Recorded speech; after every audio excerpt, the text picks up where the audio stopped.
खराडीकरांनी शुक्रवारी देखील पार्टी केल्याचा संशय असल्याची आता माहिती समजतेय। खराडीमधल्या हॉटेल सूटचं पोलीस आता सीसीटीव्ही तपासणार आहेत। खेवलकरांनी 4 दिवसांसाठी हॉटेल सूट मधला फ्लॅट बुक केला होता। या पार्टीत कोकेन सदृश आणि गांजा सदृश पदार्थांच्या सेवनाचा आरोप सध्या त्यांच्यावर आहे।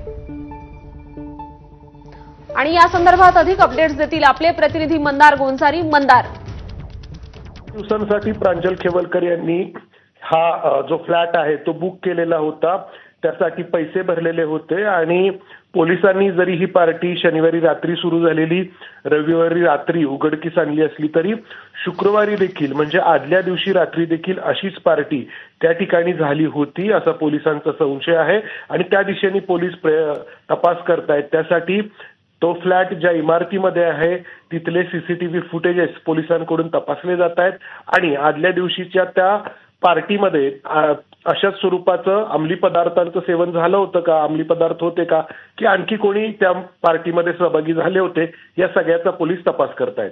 बर मंदार, धन्यवाद या सविस्तर माहितीसाठी।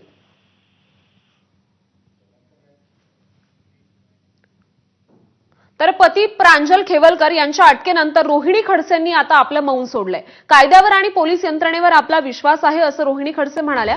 प्रत्येक गोष्टीला वेळ हेच उत्तर आहे असं देखील त्यांनी म्हटलंय। रोहिणी खडसे यांनी आपली प्रतिक्रिया एक्स पोस्टद्वारे दिलेली आहे। त्यांनी काय म्हटलंय बघूयात। कायद्यावर आणि पोलीस यंत्रणेवर माझा पूर्ण विश्वास आहे। प्रत्येक गोष्टीला वेळ हेच उत्तर असतं। योग्य वेळी सत्य बाहेर येईल। जय महाराष्ट्र अशी प्रतिक्रिया रोहिणी खडसेंनी दिली आहे।